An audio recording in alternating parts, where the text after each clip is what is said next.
नमस्ते दोस्तों।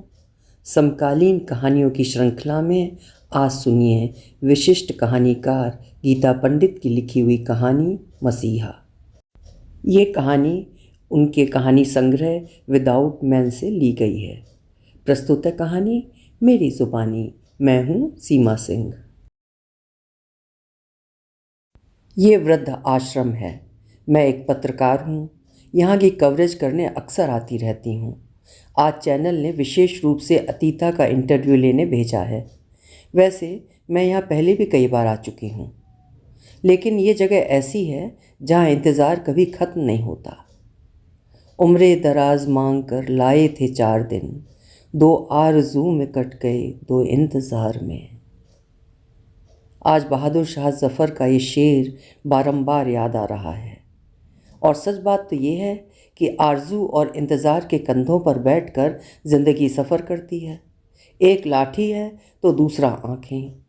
आँखों से जब दिखाई ना दे और लाठी कंपन के कारण हाथों से फिसलने लगे तो कहीं भीतर से केवल कोई एक आरज़ू और किसी की बेसब्री से इंतज़ार देह के लिए लाठी और मन के लिए आँखें बन जाता है। खांसते खांसते दम तोड़ती श्वास भी जी उठती है। ज्योतिहीन आँखों में सपने भर जाते हैं और निस्तेज देह एकाएक पीठ सीधी करके खड़े होने की कोशिश करती है। उम्र समय के विरुद्ध बिगुल बजाती है और बगावत का झंडा हाथों में उठाए धड़कनों की पटरी पर तेजी से दौड़ने लगती है। मैं पत्रकार होने के साथ साथ लेखक भी हूँ, इसलिए इनके दर्द को अच्छी तरह समझती हूँ। जब भी कभी समय मिलता है मैं इन एकाकी श्वासों के संगीत को सुनने के लिए यहाँ चली आती हूँ। मन में जल तरंग बज उठते हैं। तब मैं न केवल सुन रही होती हूँ इस मधुर संगीत को, अपितु देखती हूँ इंतज़ार में बिछी हुई मासूम आँखों में पिघलता हुआ मोम, जो मेरी आँखों को पिघलाकर चश्मा बना देता है।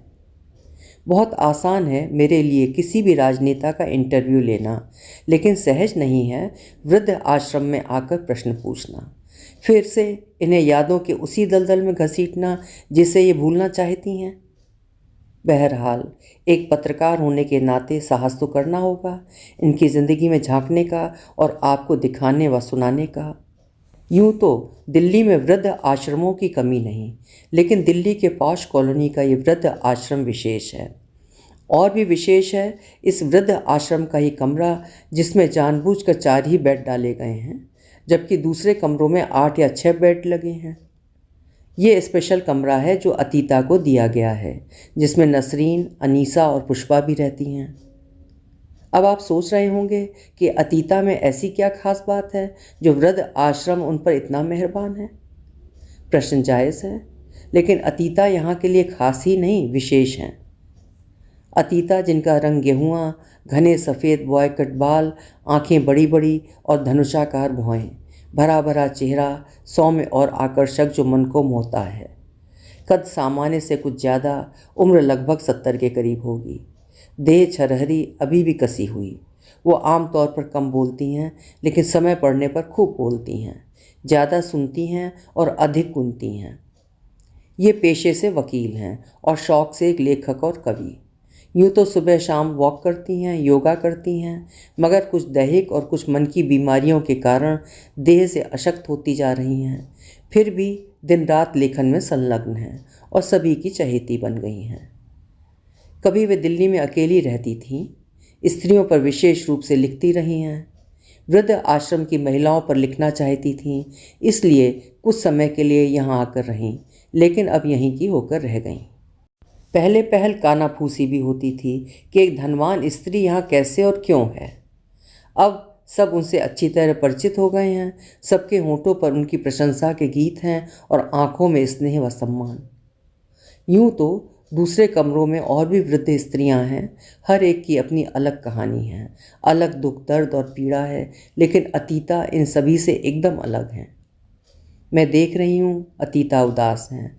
साफ़ सुथरी सफ़ेद चादर वाले अपने बेड पर बैठी कुछ सोच रही हैं।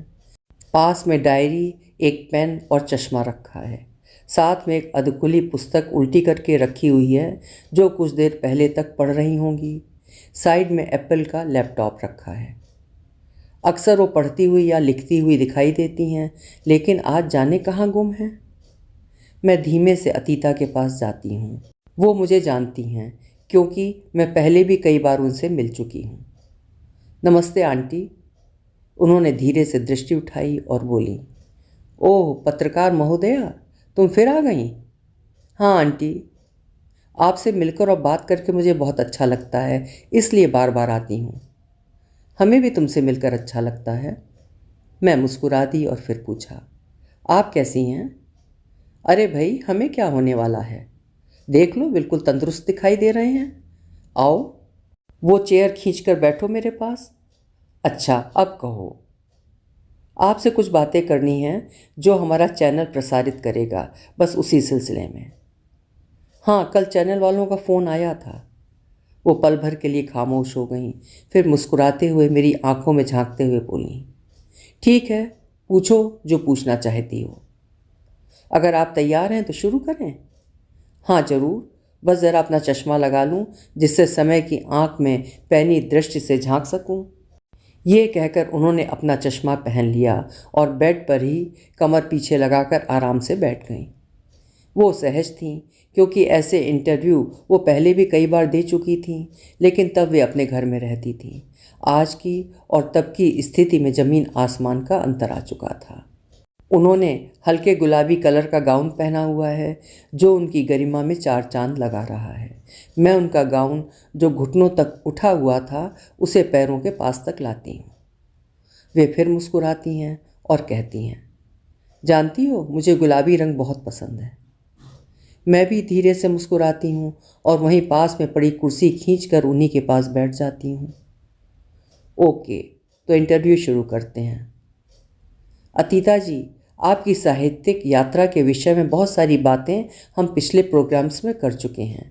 आज विशेष रूप से हम उस अतीता को जानना चाहते हैं जो अतीता असल में है, यानी अतीता के जीवन का सफ़रनामा, और बात करेंगे वृद्ध आश्रमों की। तो आपसे शुरुआत करते हैं। आपका जन्म कहाँ हुआ? क्या आप दिल्ली की ही रहने वाली हैं? ये बड़ी दर्द भरी कहानी है। हम लाहौर के रहने वाले हैं। हिंदुस्तान और पाकिस्तान के विभाजन ने हमारा सब कुछ छीन लिया। पूरे परिवार को ज़मीन जायदाद और बसे बसाए बिजनेस को छोड़कर उस समय भागना पड़ा जब मेरी माँ प्रेग्नेंट थी और लास्ट स्टेज में थी। किसी तरह दिल्ली तक पहुंच पाई और मैं सड़क पर ही पैदा हो गई। तब से दिल्ली में हूँ।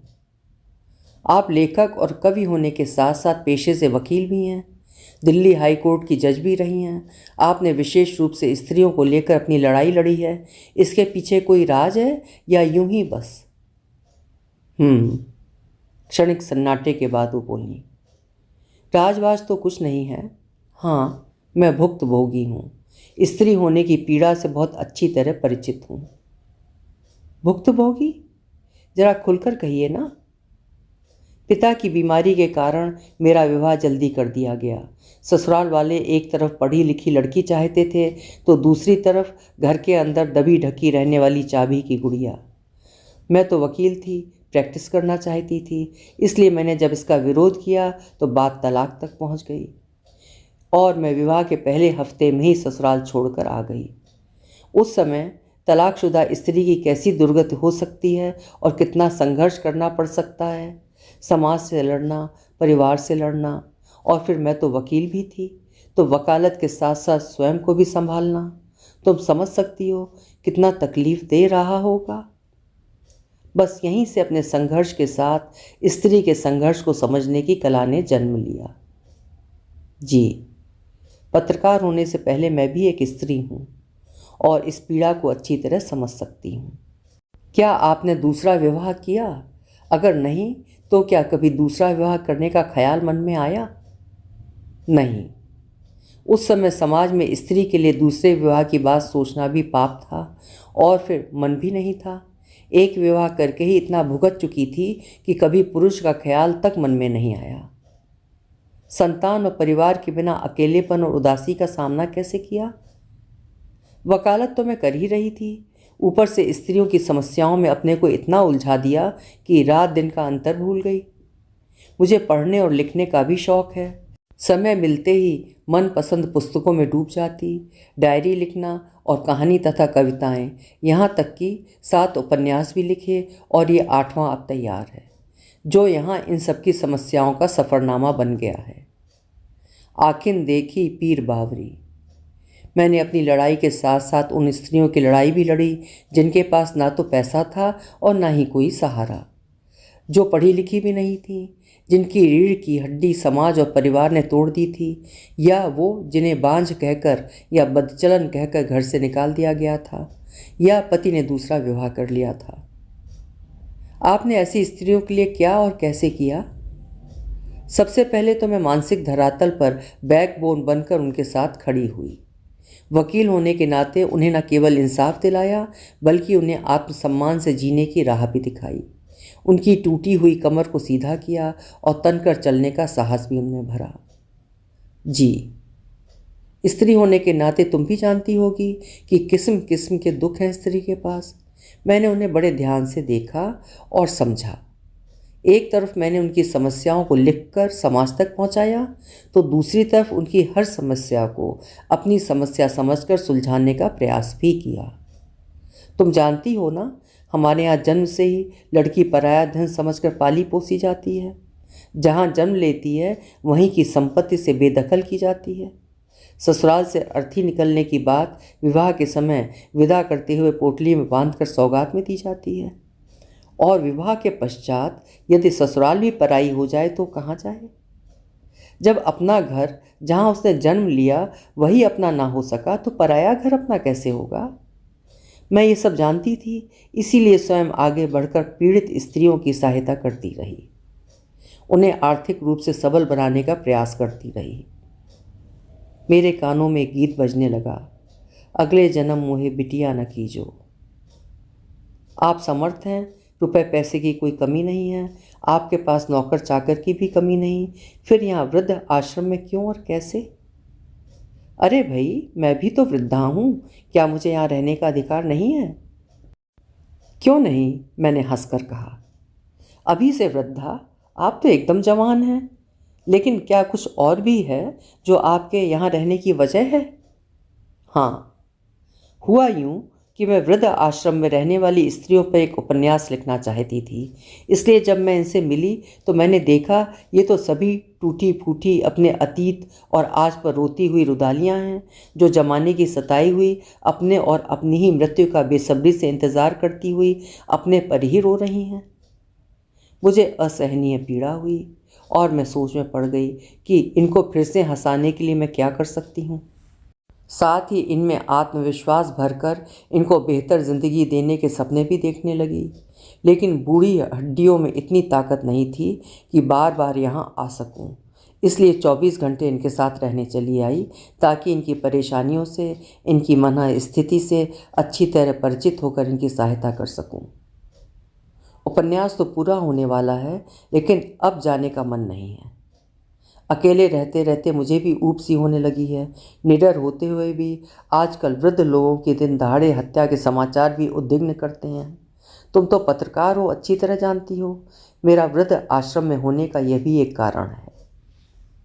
ऐसा और क्या है यहाँ जिसे आप सुधारने में लगी हुई हैं और जिसके लिए आपने अपने सारे ऐशो आराम भी त्याग दिए? क्या आप अपने सपने सच कर पा रही हैं?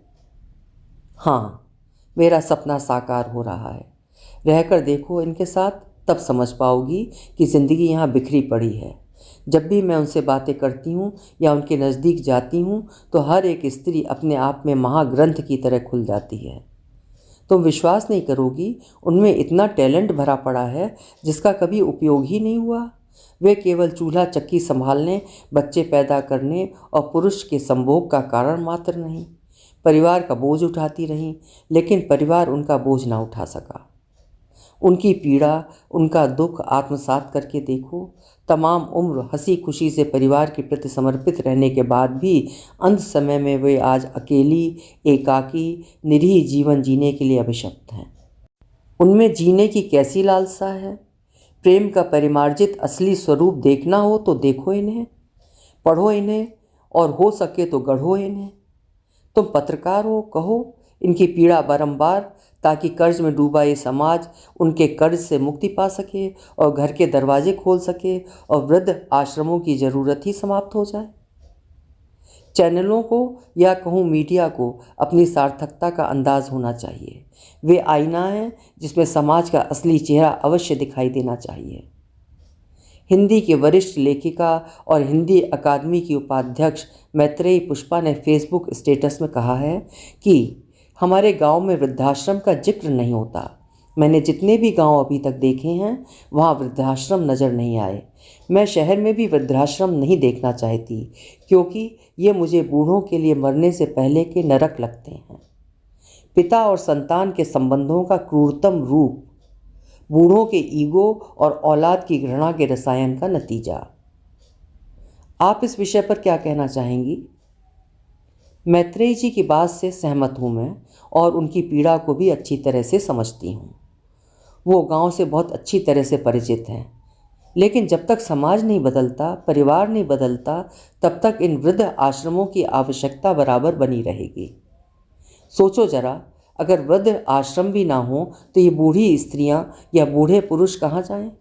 इस आपाधापी भरे समय में, जहाँ रिश्ते बेमानी हो गए हैं और प्यार के संबंधों के अर्थ निरर्थक हो गए हैं, जहाँ स्वार्थ का बोलबाला है और वैयक्तिक ज़रूरतों पर जोर दिया जा रहा है, वहाँ इनका होना आवश्यक ही नहीं बल्कि सुकून का बायस है।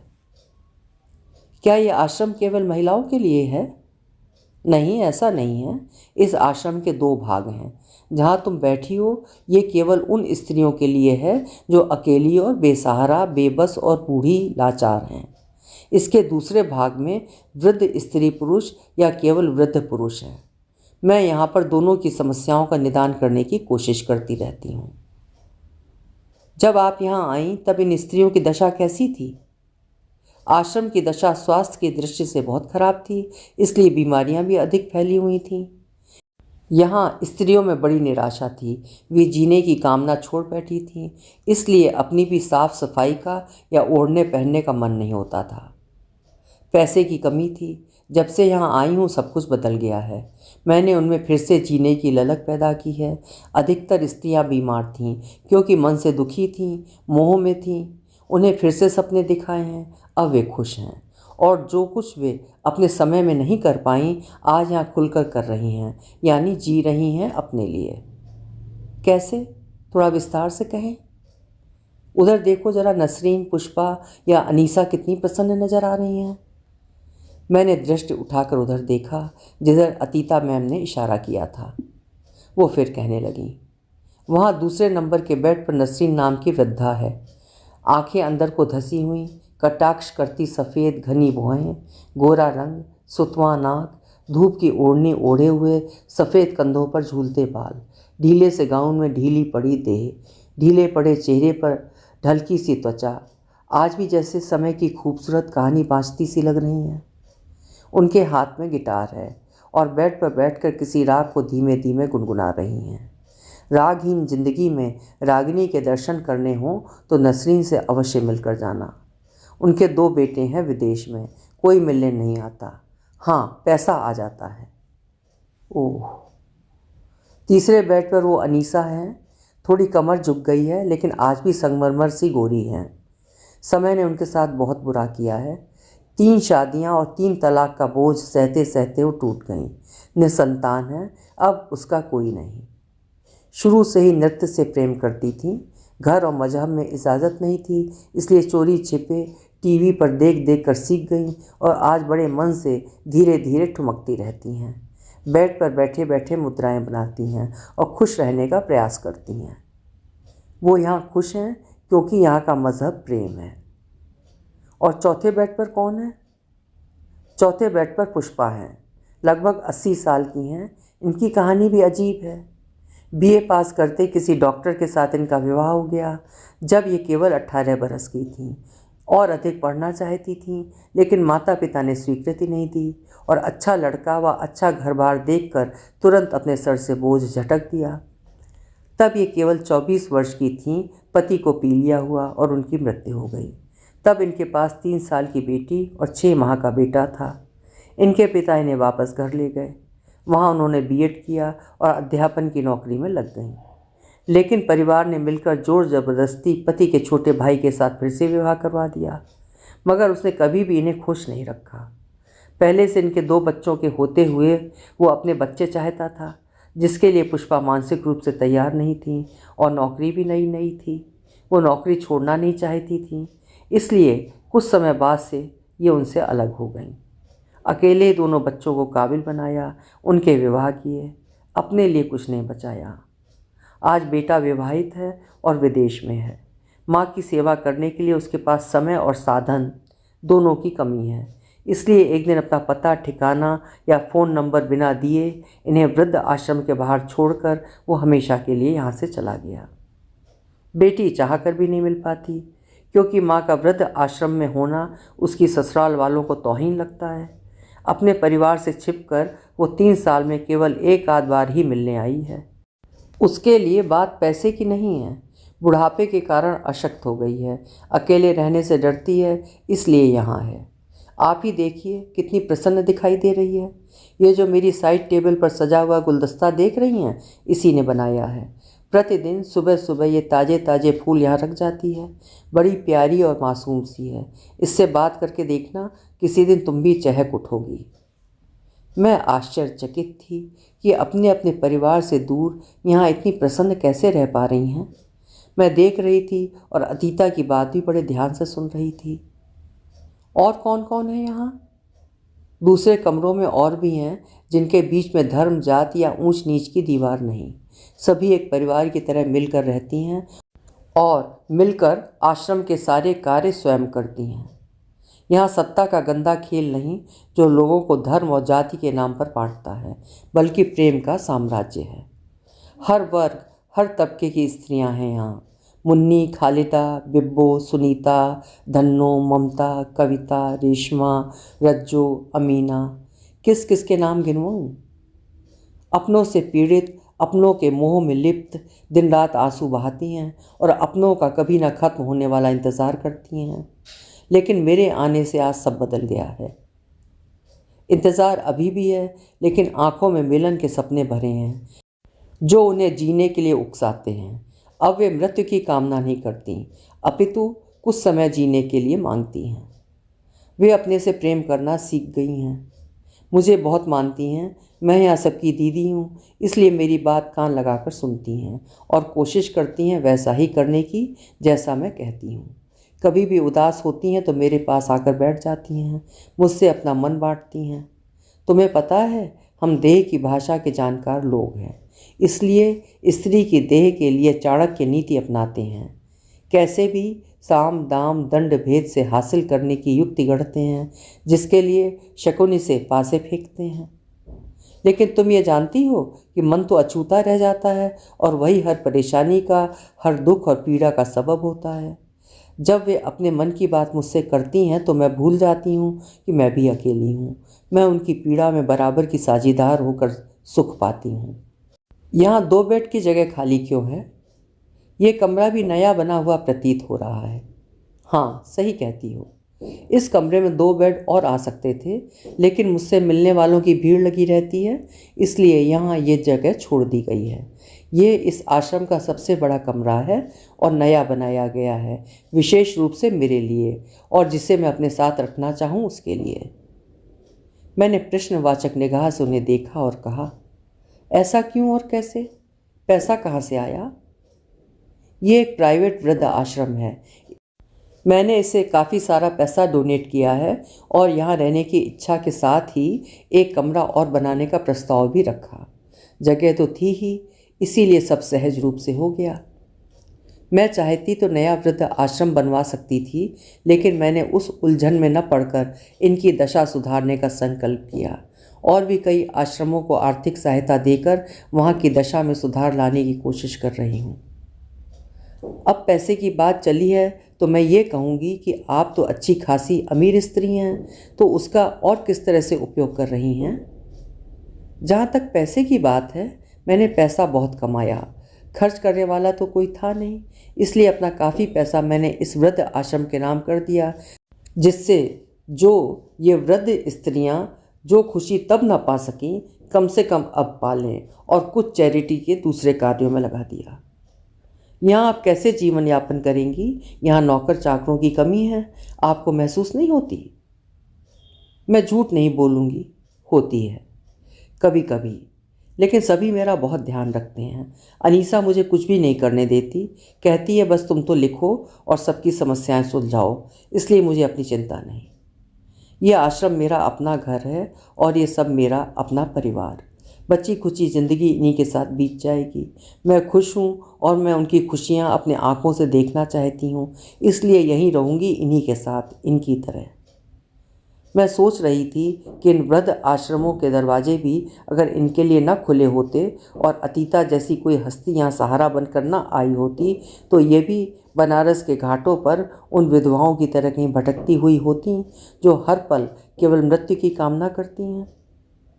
जहाँ रंग बेरंगी हो जाते हैं, जहाँ अपने पराये हो जाते हैं और 2 जून की रोटी के लिए हाथ में कटोरा आ जाता है और किसी समय घर की इज्जत कहे जाने वाले वृद्ध दर दर की ठोकरें खाने पर विवश हो जाते हैं। इस इंटरव्यू के दौरान मैं महसूस करती रही कि अतीता वृद्ध आश्रम के लिए मसीहा बनकर आई हैं। काश ऐसे ही मसीहा और भी हों। अभी आप सुन रहे थे गीता पंडित जी की लिखी हुई कहानी मसीहा। उम्मीद है कहानी आपको पसंद आई होगी। कल फिर मिलेंगे। आपका समय शुभ हो।